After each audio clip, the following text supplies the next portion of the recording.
fois, qu'est-ce qu'on va faire pour cette première séance, vu qu'on n'a rien préparé. Donc, on va faire, vous pouvez poser des questions de façon générale, on va dire. Euh, bon, ou bien des explications ou quelque chose comme ça.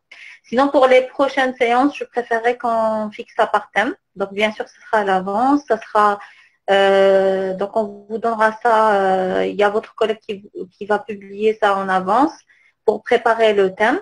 Poser des questions sur le thème qui a été proposé et pour que ça déborde pas, pour que ça soit plus instructif. D'accord? Donc voilà, on peut commencer si vous avez des questions et tout. Et même si vous avez des propositions d'organisation ou un truc du genre. En fonction de vos besoins. Je vous en prie. On va essayer. Il faut juste avoir, on va dire, là maintenant, l'essentiel c'est de réviser. Le jour du concours, c'est de travailler. Et après, le résultat, il ne faut pas y penser maintenant. Maintenant, c'est juste réviser, bosser le maximum et ça viendra par la suite. Donc, bien sûr, gardez le moral toujours haut parce que vous allez y arriver, je suis sûre. D'accord? Allez, on commence. Attendez, je vais voir combien il y a 17 personnes. Ça, je trouve trop long sur le KB. Bon, écoutez, pour les cours, il faut prendre les mots-clés. D'accord? Vous pouvez avoir plusieurs références, mais l'essentiel, c'est de comprendre. C'est-à-dire définition du diabète, les types du diabète et la thérapeutique. C'est-à-dire il faut diviser ça de façon schématique en plusieurs chapitres. Surtout si vous pouvez nous faire un cours simplifié sur le diabète. Ok, pour le cours de diabète, je le ferai. Je vais vous préparer ça en vidéo sur YouTube et je vous transmettrai la vidéo. Et après, on pourra débattre en une séance live comme celle-ci. D'accord? Donc, mais d'ici peut-être 15 à 20 jours, pas maintenant. Je devrais avoir le temps, il faut que j'ai le temps pour préparer ça de façon simplifiée. Mais en gros, par exemple, moi, je me rappelle pour l'internat, j'avais révisé des conférences Hippocrate. C'est très très long, mais il faut comprendre, schématiser le cours. C'est-à-dire la définition qui est une définition très très importante. Définition, on va dire, sur la pathologie elle-même, puis la définition biologique du diagnostic. On base les étiologies. Les étiologies, on a les types du diabète, les principaux types, type 1 ou type 2. On base, il y a le diabète secondaire, avec toutes les pathologies qui peuvent donner ça. Et après, le chapitre technique les plus importants, c'est les complications. Il faut les diviser en deux, complications aiguës et complications dégénératives. Donc, aiguë, on a les hypoglycémies, l'acidocétose ou le coma hyperosmolaire. Et les complications dégénératives, c'est la rétinopathie, la néphropathie, la neuropathie diabétique. Donc, les complications macrovasculaires et microvasculaires, c'est dégénératif. En bas, il y a le chapitre thérapeutique. Pour la thérapeutique, les thérapeutiques injectables ou thérapeutiques orales. Donc, là, on doit comprendre les types de diabète et leur physiopathologie pour pouvoir parler de traitement. Sur le traitement, il faut toujours comprendre la physiopathe. Alors pour la GPO, on ne va pas la demander systématiquement. Donc la demande d'AGPO se fait dans le cas de doute pour le diagnostic de diabète. C'est-à-dire quand on a une glycémie à jeun entre 1,10 et 1,26, c'est-à-dire on est dans la zone grise. Donc c'est deux glycémies à jeun qui sont demandées dans cette fourchette. Quand on complète par une hémoglobine glyquée qui est entre 5,7 et 6,4, là, c'est l'indication d'une HGPO. HGPO, c'est quoi? C'est une hyperglycémie provoquée par voie orale. Ça veut dire qu'on va donner 75 grammes de sucre par voie orale à jeun. Donc, on va prendre la glycémie avant de donner, ça veut dire c'est le T0, c'est la glycémie à jeun. Puis à 30 minutes, à 60 minutes, à 90 minutes et à 120 minutes. Selon la définition de l'OMS, On parle d'un diabète quand on a à 120 minutes une glycémie supérieure à 2 grammes, supérieure ou égale à 2 grammes. On parle de prédiabète quand on a une glycémie entre 1,40 et inférieure à 2 grammes. C'est-à-dire inférieur strict, entre 1,40 et inférieur strict à 2 grammes, on parle de prédiabète ou d'intolérance au glucose. Si la GPO a une glycémie inférieure à 1,40, on ne parle pas de diabète. Si on a fait le cas, la glycémie inférieure à 1,40 avec une glycémie à jeun supérieure à 1,10, c'est-à-dire entre 1,10 et 1,26, là on va parler d'une hyperglycémie isolée de à jeun. Donc, la GPO. La GPO tanique est aussi indiquée de dépistage chez la femme enceinte à partir de la 28e semaine. Généralement, c'est entre 22 et 28 semaines, idéalement 28 semaines de grossesse. En cas où cette femme, elle a eu un antécédent de diabète gestationnel, si elle a des antécédents de macrosomie, ça veut dire que c'est une femme enceinte à risque. Donc, on a l'indication de la GPO systématique.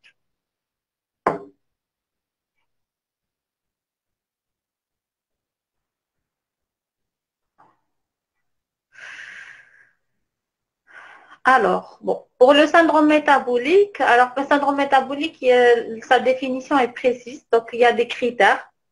C'est des critères qui associent cinq. On a cinq critères. Mais il y a deux sociétés. Il y a la Société française de diabétologie et la Société américaine de diabétologie. Donc la définition varie en fonction des sociétés savantes.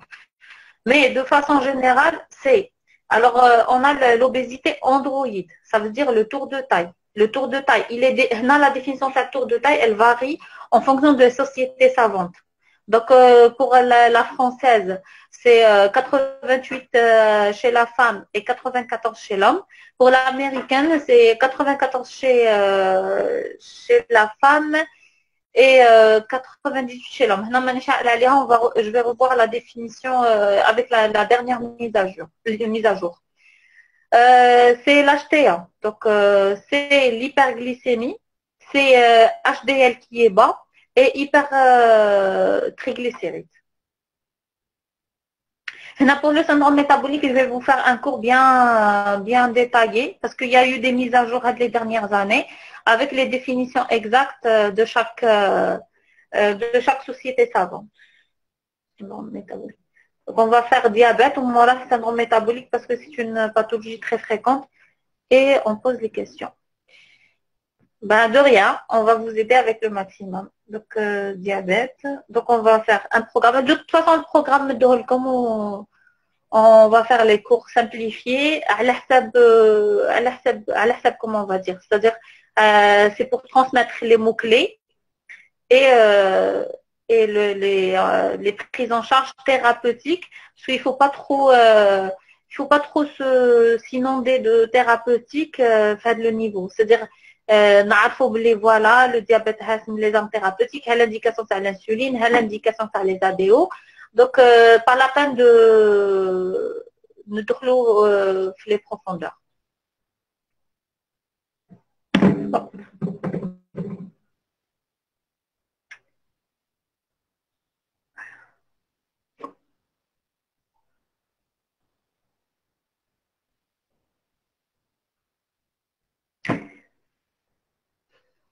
Alors, si quelqu'un est diabétique, a commencé son traitement, est-ce qu'on peut l'arrêter?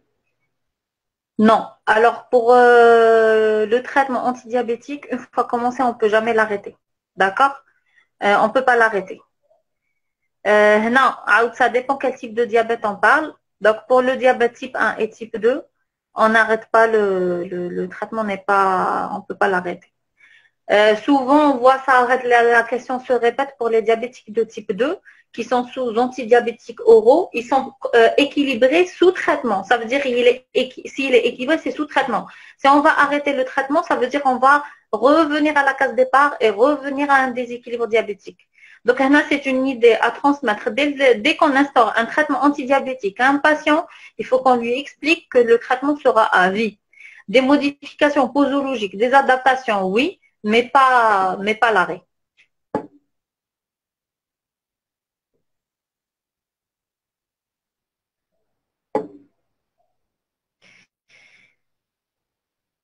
Alors, alors la différence entre maladie et syndrome de Cushing. Bon, le syndrome de Cushing, c'est une symptomatologie et une biologie. Ça veut dire, c'est-à-dire que la symptomatologie typique qui va associer l'obésité type en bosse de bison, les membres minces avec les vergetures et tout. Bon, je vais répondre d'abord à la question de Cushing. C'est-à-dire cliniquement avec le visage arrondi, en lune, avec l'érythrose des pommettes et tout, avec l'hirsutisme et tout. Donc, bon, qui peut être associé à une HTA, à un diabète. Donc, c'est le syndrome de Cushing. Donc, avec biologiquement un hypercorticisme. Donc, l'hypercorticisme au niveau sanguin et au niveau urinaire. Donc, là, on parle de syndrome de Cushing. Ça veut dire qu'on n'a pas diagnostiqué la maladie. Le syndrome de Cushing, il peut se voir soit en cas, c'est-à-dire le syndrome de Cushing, il a plusieurs étiologies. Ça veut dire soit il est secondaire à une corticothérapie, soit une pathologie surrénalienne, soit une pathologie hypophysaire. Pour la maladie de Cushing, c'est lié à la maladie de Cushing, elle est définie par l'adénome hypophysaire qui donne le Cushing. Donc là, c'est la maladie. La maladie, c'est typiquement hypophysaire. C'est l'étiologie même de l'hypophyse. Qui nous a syndrome de Cushing, on a suspecté à la clinique, on a confirmé à la biologie, et pour les étiologies sont multiples. Ça peut être central ou périphérique. Et ça peut être soit au niveau des surrénales, soit au niveau de l'hypophyse, soit d'origine iatrogène, ça veut dire les corticoïdes. Donc, on a le syndrome de Cushing. Pour la question de Milody, donc concernant le traitement et surtout l'insulinothérapie, on doit apprendre les doses. Alors, l'insulinothérapie, on doit apprendre les doses par rapport au moins les doses d'initiation, c'est-à-dire combien d'unités par kilo et par exemple, et pour quel type d'insuline, parce que les types d'insuline, on a plusieurs. Donc, l'insuline, les basales, les analogues basales, les analogues rapides. Mais là, je ne sais pas par rapport à ce qu'ils vont poser les questions sur ça. Je ne sais pas, il faut voir les anciens, enfin les examens précédents. Mais pour moi, il faut apprendre au moins les doses d'initiation et les principes de titration. Voilà.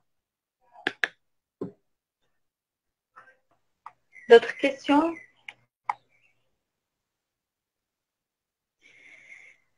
Alors, les cours inclus en médecine interne, j'ai vu le programme Les Aftolés. J'ai vu que moi, sclérodermie, là, polymyosite, dermatopolymyosite. Ça, je ferai le programme, je reviens au programme. Donc, عندنا كيما rhumato. Alors, rhumato, كيما polyarthrite rhumatoïde, polymyosite, dermatopolymyosite, le syndrome de Sjögren. هادو تاع médecine interne. Pour la thérapeutique, la corticothérapie, les principes des corticoïdes, ça peut rentrer dans la médecine interne. Bon, la corticothérapie, la médecine interne. Voilà. Donc, c'est la médecine interne. Hop.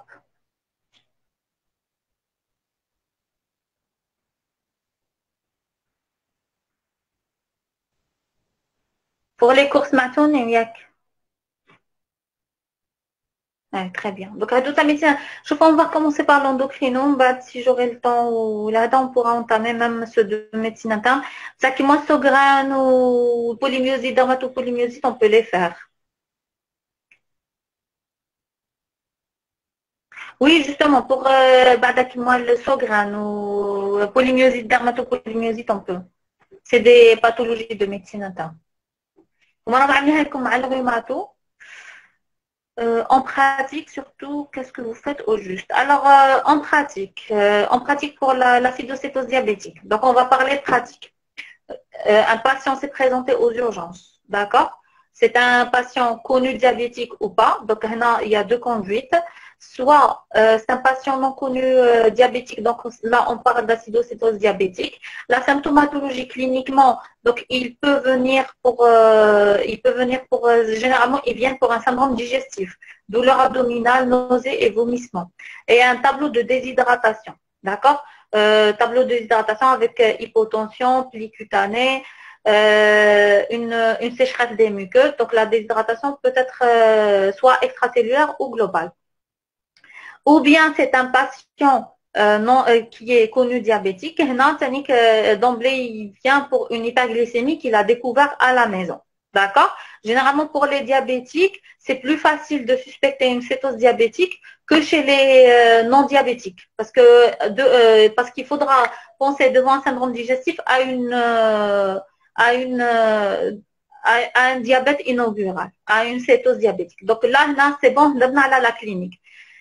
Deuxième étape, donc on a fait la glycémie, on a trouvé une hyperglycémie. Donc deuxième étape, on a fait chimie des urines, on a trouvé une acétonurie.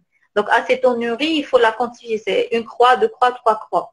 Bien sûr, il faut éliminer une acétonurie de jeûne. Alors acétonurie de jeûne, c'est quoi? C'est qu'un patient, il a jeûné plusieurs heures, donc ça veut dire que sa glycémie, elle est normale, et avec une acétonurie, juste une croix. Donc là, on refait après alimentation. On va parler du cas où on a une hyperglycémie avec acétonurie. Donc, qui dit hyperglycémie, quand on dépasse les 1,80 qui est le seuil rénal de l'hyperglycémie, on va trouver une acétonurie plus glucosurie. D'accord. C'est bon, là, le diagnostic d'acidocétose diabétique, il est fait. C'est bon. Donc, là, il faudra troisième étape, dire est-ce que c'est une acidocétose compensée ou décompensée? Compensée, c'est quoi? Ça veut dire le patient, il est stable sur le plan hémodynamique, qu'il a une respiration normale. Ça veut dire on n'est pas au stade d'acidose métabolique sévère.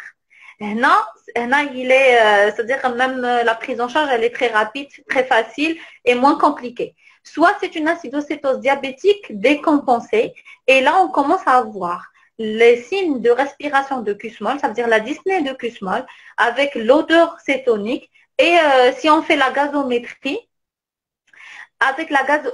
si on fait la gazométrie, on va trouver une acidose métabolique. Avec des fois, l'acidose, elle est compliquée par les signes neurologiques. Ça veut dire on a l'obnubulation qui peut aller de l'obnubulation jusqu'au coma profond. D'accord? Là, il faut faire la part. C'est bon. Patient Ja, on a suspecté l'acidocétose, on a diagnostiqué.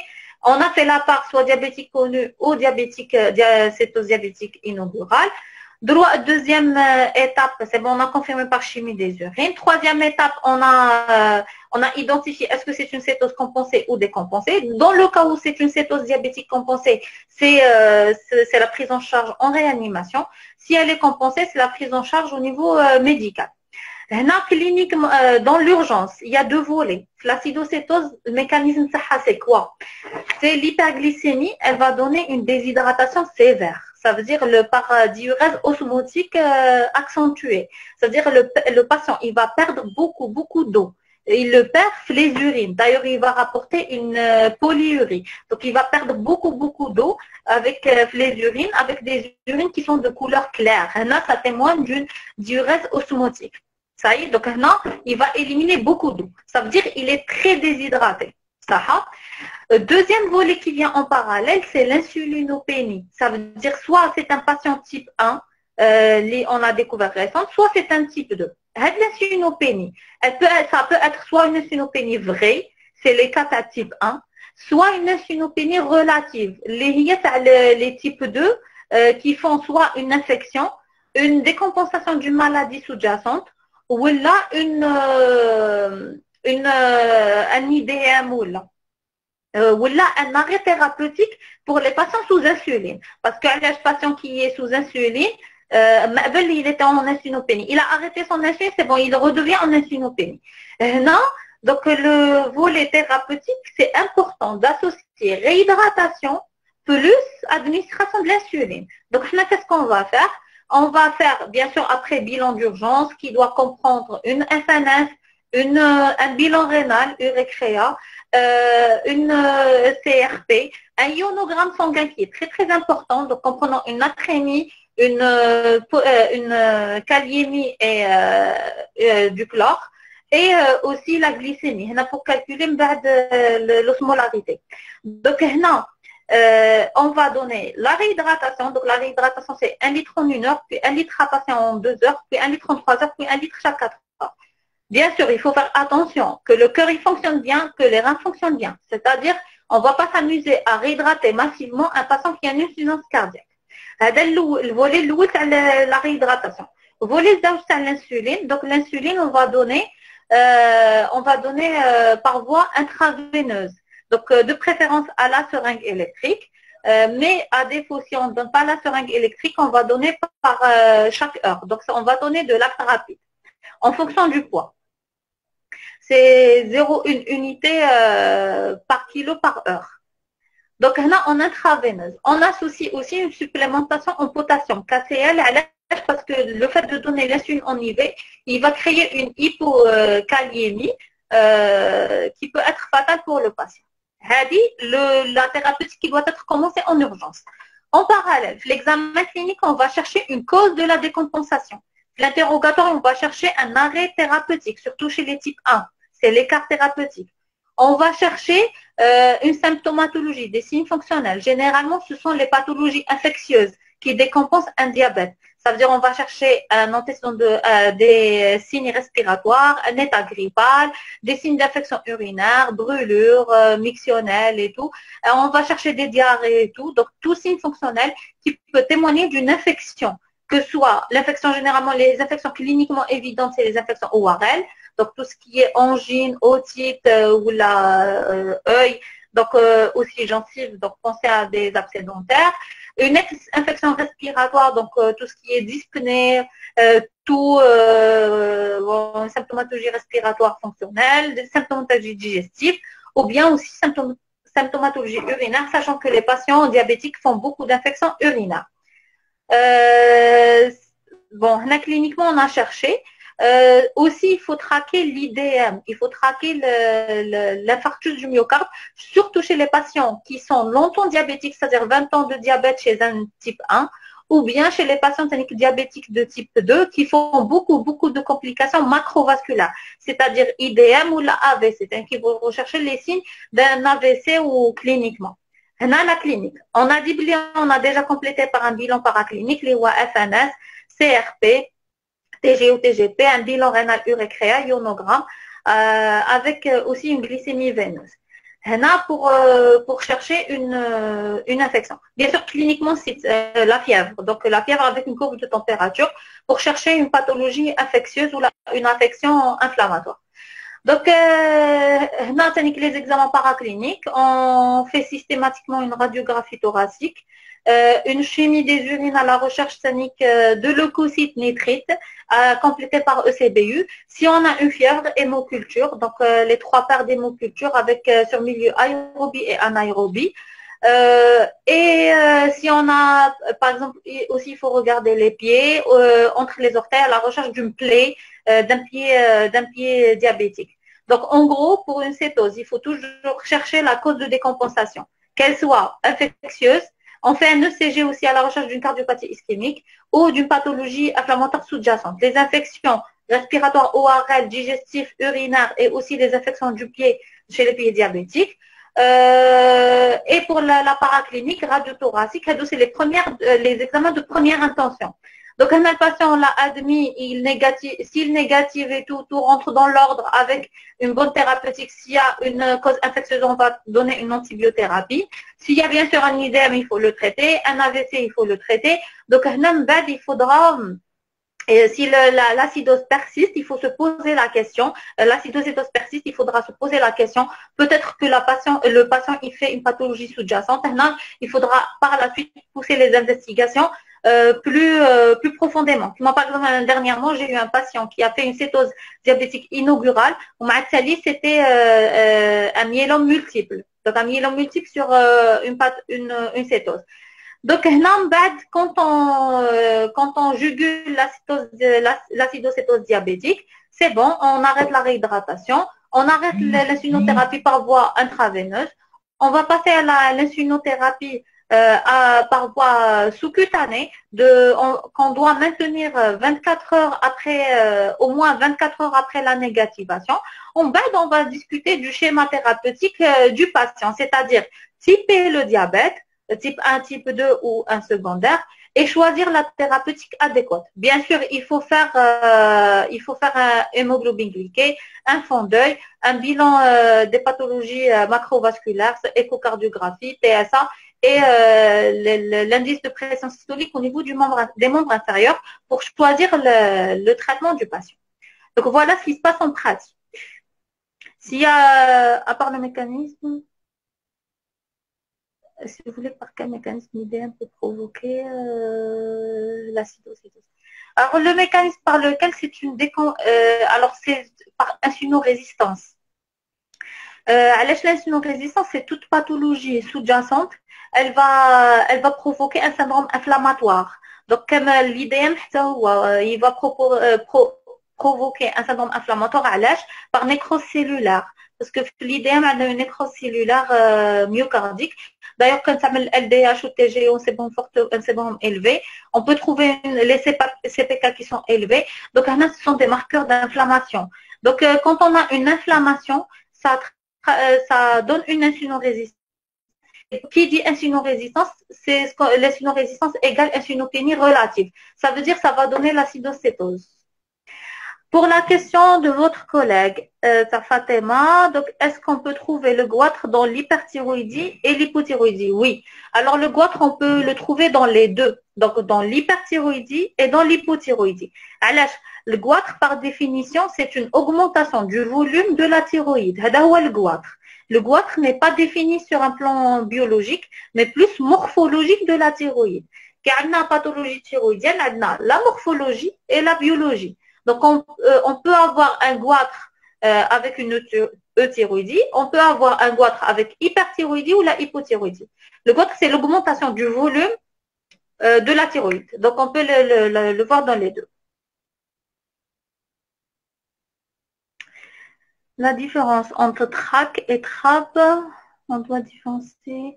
Donc, alors, les antirécepteurs normalement, c'est antirécepteurs je pense que c'est juste une appellation, c'est entre anglais et français. Là, je vais revoir. Parce que normalement, c'est les anticorps antirécepteurs de TSH. Il y a un seul pour TRAC, c'est l'appellation, je pense, elle est anglo-saxonne ou la francophone. Je vais revoir ça, je vous rendrai la réponse. Parce que on a toujours utilisé TRAC. Ça y est. Donc, pour des TRAC, pour moi, je pense que c'est une différence d'appellation. Mais je vais vous vérifier ça.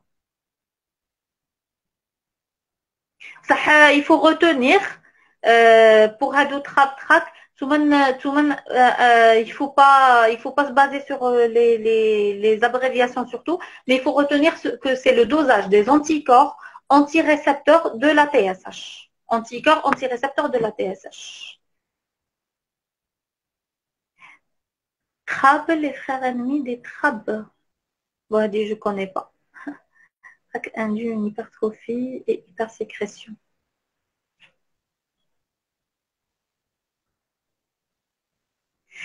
Ils sont dosés pour la maladie de base d'eau. Et maladie de base d'eau, on a systématiquement une hypersécrétion, ça veut dire un goitre toxique, et une hypertrophie avec, c'est-à-dire c'est une thyroïde volumineuse qui est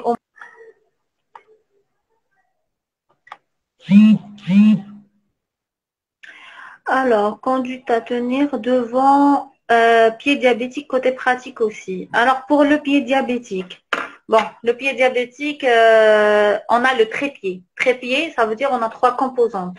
C'est l'atteinte neurodégénérative, ça veut dire c'est les atteintes du système neurologique, c'est la neuropathie diabétique. On a l'atteinte vasculaire et l'atteinte infectieuse. Les trois, on peut avoir soit association, soit واحد فيهم, soit 2 par 2 c'est-à-dire on peut ne pas avoir les 3 composantes, mais généralement le pied diabétique, il y a les 3 composantes. Donc, avec l'atteinte du système neurovégétatif, là, c'est les problèmes de sudation et les déformations du pied. Donc, la neuropathie diabétique, donc c'est une perte de sensibilité au niveau du pied. Donc, l'IA, ça expose le patient qui n'est pas sensible au microtraumatisme et qui constitue une porte d'entrée infectieuse. Là, c'est un facteur, on va dire, de risque. Pour les vaisseaux, alors les vaisseaux, c'est surtout c'est des vaisseaux, les axes jambiers qui vont se boucher. Alors c'est une atteinte vasculaire distale, bilatérale et symétrique. Il y a la description sémiologique de c'est une atteinte distale, bilatérale, symétrique et étagée. Ça veut dire quand les artères, les membres inférieurs, l'artère tibiale postérieure, c'est l'artère en rétromalléolaire interne, et l'artère pédieuse, il y a la prolongation de l'artère tibiale antérieure. Donc maintenant, au niveau de l'avant-pied, au niveau de la face dorsale du pied. Donc, pour le côté infectieux, là, c'est l'inflammation, c'est la présence de pus et d'ulcération.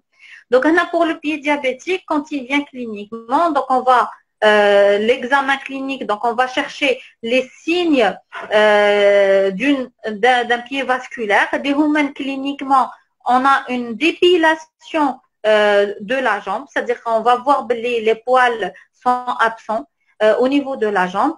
Et sémiologiquement, c'est distal, bilatéral et symétrique. Ça veut dire déjà l'examen d'un pied, il se fait les deux pieds. Même si le patient, il se pile qu'un seul pied. On fait un examen, les deux jambes, on fait monter on va dire le pantalon ou les vêtements de la personne au-dessus des genoux. On va regarder la peau. Donc, on va chercher l'aspect luisant, fine, la dépilation, l'inspection. On va chercher une cyanose ou là des signes de nécrose. La cyanose dit une couleur bleue, c'est les signes d'ischémie. Et la nécrose, c'est la couleur noire. C'est les signes de mort cellulaire. Ça veut dire qu'on est déjà au stade dépassé, d'ischémie critique. Donc, là, on va regarder. Deuxièmement, on va palper les poux. Donc, palpation des poux au niveau de la face dorsale du pied pour palper le pouls pédieux et au niveau rétromalléolaire interne pour palper le pouls tibial postérieur. Après, donc là, c'est bon, on a palpé les poux et tout. Après, on va regarder, on va chercher une porte d'entrée infectieuse. Alors, la porte d'entrée infectieuse, c'est généralement au niveau de la plante des pieds ou au niveau dans les espaces interorteils. Donc, les espaces interorteils, la cause la plus courante, c'est les intertrigaux interorteils. Donc, on va regarder entre les orteils, un par un, et on va aussi regarder les angles parce que ce sont les onychomycoses et les intertrigaux qui sont une porte d'entrée infectieuse. Ou bien une plaie, un traumatisme récent, le port de chaussures serrées, donc on va chercher une ulcération, un point d'impact, d'un traumatisme ou autre. Donc après, pour les pieds infections, on va rechercher une inflammation. Donc l'inflammation, on va essayer de la localiser. Est-ce que c'est une inflammation généralisée de tout le pied? Est-ce qu'il y a une arthrite associée? Est-ce que c'est juste au niveau d'un endroit? On va voir s'il y a cette ulcération. Donc classifier l'ulcération. Est-ce que c'est une ulcération superficielle ou bien profonde? On va, la palpation, on va chercher les signes. Si on trouve des crépitants là, c'est en faveur de germes anaérobies. Sinon, si on va chercher aussi le pus, s'il y a présence de pus. Et aussi, la chose la plus importante, c'est l'odeur nauséabonde. Donc, qui est en faveur de germes anaérobies aussi et les BGN. Donc, l'odeur nauséabonde et le pus, il faut préciser sa couleur. Est-ce que c'est une couleur blanchâtre ou bien marron chocolat, qui est en faveur d'anaérobie. Donc, on a parlé infectieuse et vasculaire. Pour la neuropathie, on va tester par donc on va poser des questions par rapport à la sensibilité superficielle. Donc, on va demander est-ce que on va faire épicrétique, puis au chaud et froid, et on va rechercher les signes de la sensibilité segmentaire et le sens de déplacement. Donc, par examen, c'est-à-dire, bien sûr, on demande aux patients de fermer les yeux. Après, c'est le monofilament. Donc, pour stadifier la neuropathie selon le score des N4. C'est bon. Donc, si on a une lésion infectieuse, on fait un prélèvement avec écouvillon pour études bactériologiques. Mais on ne va pas attendre le résultat pour commencer un traitement. Bien sûr, on va chercher cliniquement si on a des signes de retentissement sur le plan général, fièvre, altération de l'état général. On va se compléter sur le plan paraclinique par une radio du pied, donc radio du pied à la recherche d'une atteinte osseuse. Ça veut dire si on a une ostéite associée, parce que l'ostéite, c'est la durée du traitement qui va changer. Ça veut dire une durée, elle est plus longue. On peut aller jusqu'à 6 semaines d'antibiothérapie. On ne va pas attendre le résultat de l'écouvillon. On doit commencer une antibiothérapie à large spectre, disons généralement streptocoque. Donc, on a pour couvrir, en attendant l'antibiogramme pour adapter l'antibiothérapie TANA. C'est-à-dire quand le pied il est infectieux. Quand le pied il est vasculaire, on a soit ischémie des membres inférieurs, soit ischémie critique. Alors l'ischémie critique, on a déjà des signes de nécrose. Ça veut dire quand on a la nécrose c'est bon, c'est le geste opératoire, c'est l'amputation directement. Ou le signe,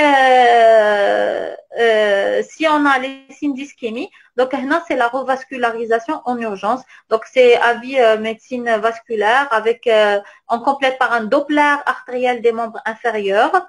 Et si possible, en fonction du résultat du Doppler des membres inférieurs, on va compléter par un angioscanner des membres inférieurs.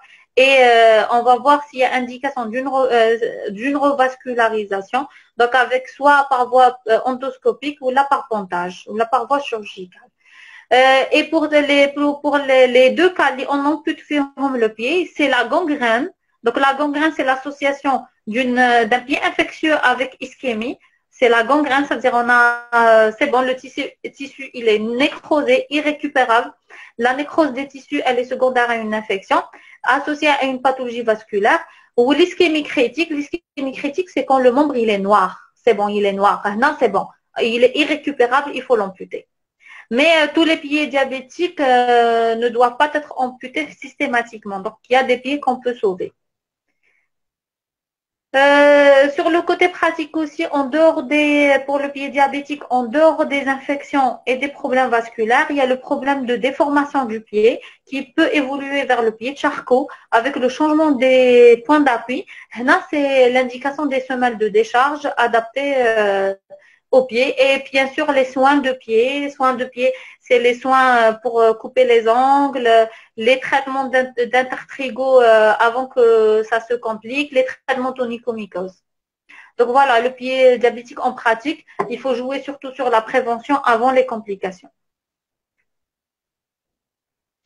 Voilà. Est-ce que vous avez compris? Est-ce que c'est clair? Est-ce qu'on peut, il y a d'autres choses à éclaircir? Pour le pied diabétique, c'est bon, c'est...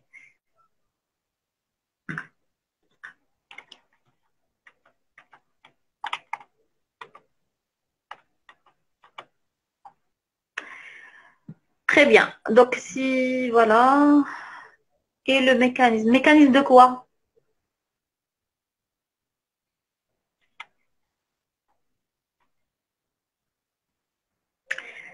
Mélodie, le mécanisme de quoi?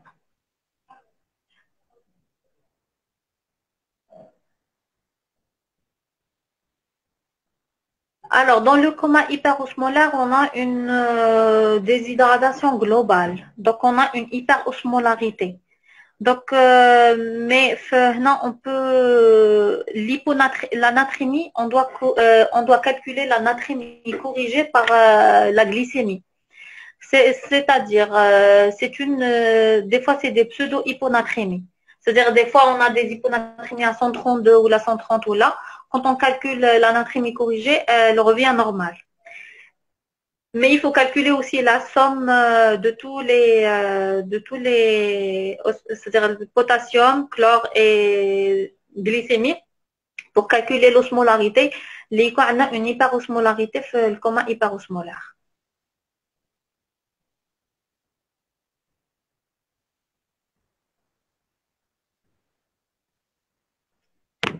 Mais mécanisme de quoi tu as demandé, Mélodie? Le mécanisme, s'il vous plaît, de quoi? Parce que c'était après la question de...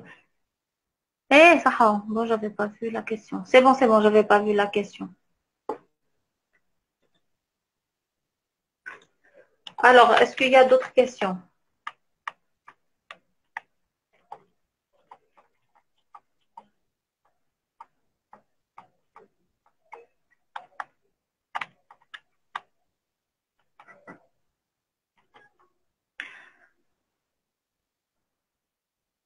Alors, pour la calcémie corrigée, c'est une formule. Alors, la formule à apprendre, c'est soit en fonction de l'albumine, soit en fonction des protides. Franchement, je n'ai pas sur le coup, mais c'est une formule bien claire. À l'instant, parce que là, on a sur PC. C'est je pense qu'il y a c'est le calcémie mesuré divisé par 55 euh, fois l'albumine. Un truc comme ça, hier. Il faut, pour la calcémie corrigée, je tiens à ce que vous fassiez attention à l'unité. Parce que l'unité qu'on utilise, c'est soit millimol, soit milligramme. Donc, il faut faire attention. Il y a des formules, plusieurs méthodes, ça doit être la différence l'unité. Il faut faire attention, soit millimol ou la milligramme. Ça, toutes les formules se valent.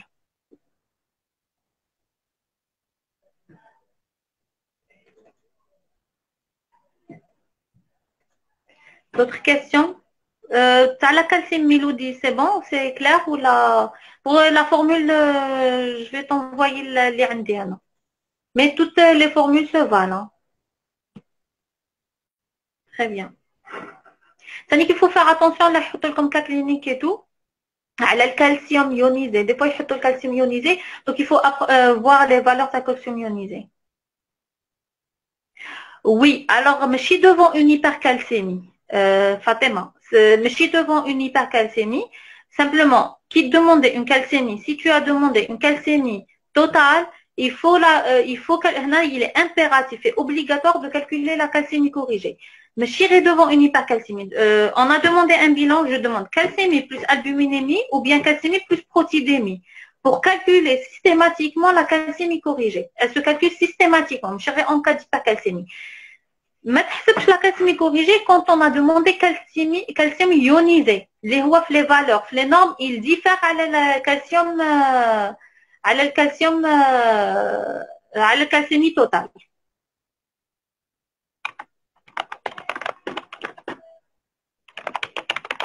De rien.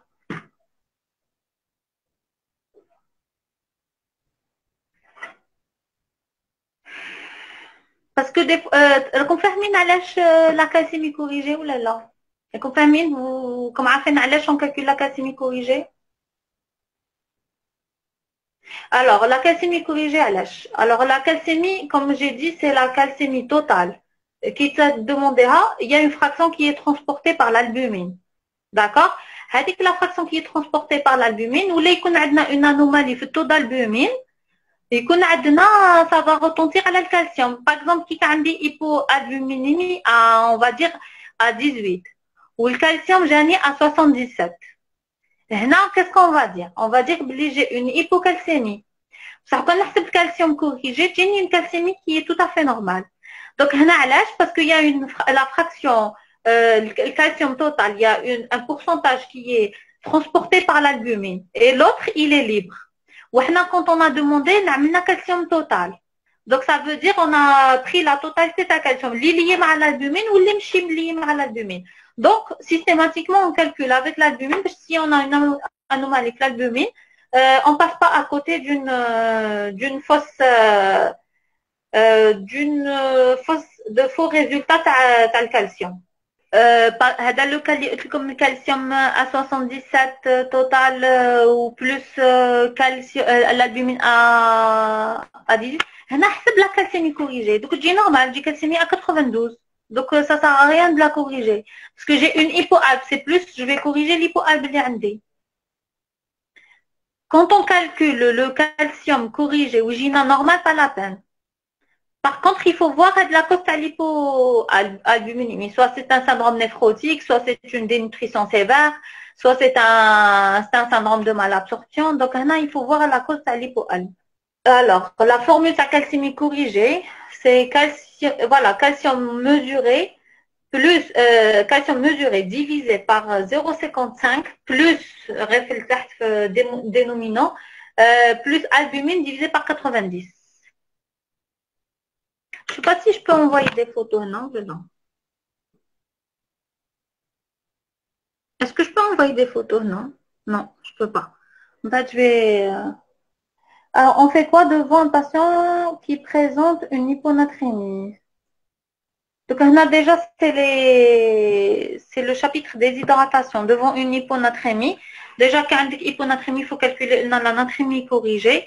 En bas, c'est les schémas de réhydratation en fonction du typage de la réhydratation, soit c'est la réhydratation avec supplémentation en sodium. Là, c'est tout un chapitre. Ça a des hydratations. L'hyponatrémie peut être d'origine rénale ou extra-rénale. Donc, rénal, c'est par hypernatriurèse, ou la extra-rénale, c'est par perte digestive ou par sudation. Donc, là, il faut voir le mécanisme et en fonction du mécanisme, corriger. Alors, la différence cliniquement entre gangrène, nécrose et ischémie du pied. Bon, l'ischémie du pied, l'ischémie, c'est le stade précoce. C'est le stade qui précède la nécrose. Parce que comme on fait tout ce qui est vascularisation, on a dit que les 6 heures, le temps à ne pas dépasser, c'est les 6 heures après que le vaisseau se bouche.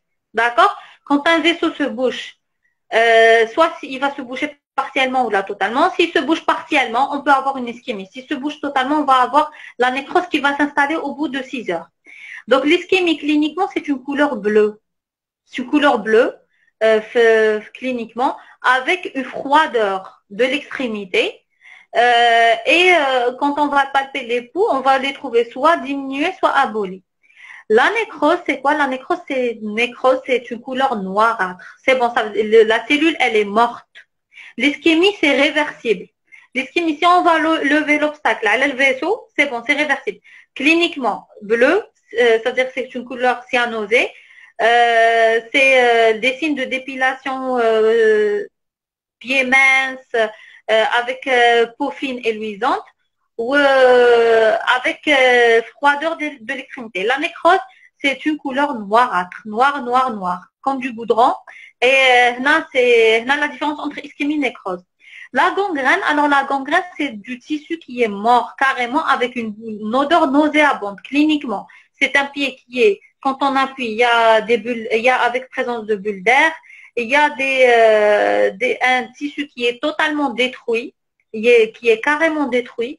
Quand avec un mélange, avec une couleur aussi cyanosée, parfois même nécrosée. Donc cliniquement, il y a la différence entre les trois. La gangrène et la nécrose, c'est irrécupérable. L'ischémie, on peut récupérer si on revascularise dans l'urgence. C'est à vous de proposer. شوفوا تفهموا بيناتكم si pour moi je pense on va commencer des plus fréquents au moins fréquents, ça serait mieux, mais à vous de voir. D'accord? شوفوا entre vous et vous me dites. Donc, pour moi, des plus fréquents au moins fréquents, on peut commencer par le diabète, le syndrome métabolique moral, les pathologies thyroïdiennes, les pathologies surrénaliennes. D'accord, donc on va faire le diabète. Donc, pour la prochaine fois, on va faire le diabète. Ça sera la semaine prochaine. Si j'aurais préparé un cours, je vous passerai le cours et après, on va débattre avec le cours en séance et avec les questions, bien sûr.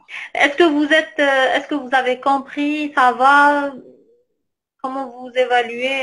Est-ce que c'était bénéfique ou pas? Très bien. Ok, donc vous pouvez préparer pour la prochaine fois. Merci beaucoup. Plein de choses.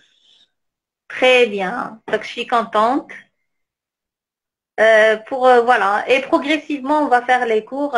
Pour mon amie qui est hématologue, elle va préparer des cours Maya. Donc, et après, c'est juste un problème on va dire, problème logistique qu'elle n'a pas pu répondre, mais elle répondra prochainement ou elle pourra vous aider. Est-ce que vous avez quelqu'un pour la chirurgie? Bon, ok. Donc du coup, je vais voir dans mon entourage ceux qui voudront vous aider. D'accord?